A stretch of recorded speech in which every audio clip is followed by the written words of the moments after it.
اللہ تعالیٰ کی پاک سرزمین پر ہونے والی یہ حرکتیں دیکھ کر اگر آپ کی روح نہیں کانپتی، آپ کے تن بدن میں آگ نہیں لگتی، آپ کا خون نہیں کھولتا، then there is a problem in your religion. I am no one to judge you, but this is what the truth is. یہ ویڈیو ذرا ملاحظہ کیجئے گا.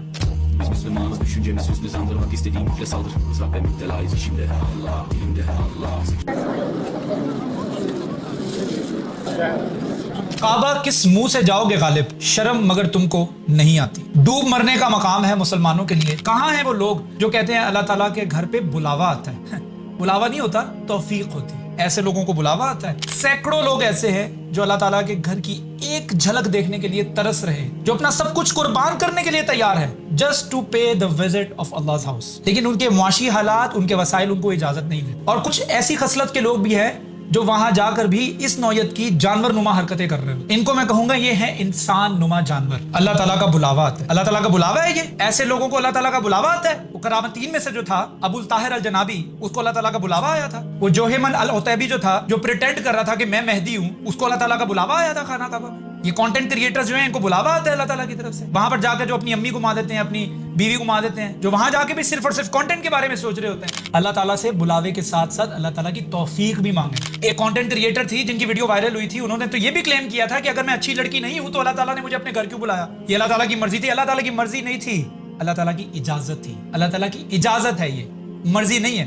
ایسے سینکڑوں لوگ موجود ہیں جنہوں نے اپنی زندگی کے اندر 8-8 10-10 حج کیے ہیں، 30-30 35-35 عمرے کیے ہیں، and they are still engaged in the haram business. اور ایسے سینکڑوں لوگ اسی روح زمین کے اوپر موجود ہیں جنہوں نے آج تک اللہ تعالیٰ کا گھر نہیں دیکھا، لیکن وہ ایک جھلک دیکھنے کے لیے اپنی جان قربان کرنے کے لیے بھی تیار. صرف میں وہاں پہنچ جاؤں تو اس کا مطلب میں مجھ پہ کرم ہو گیا، میرے گناہ بخشے گئے.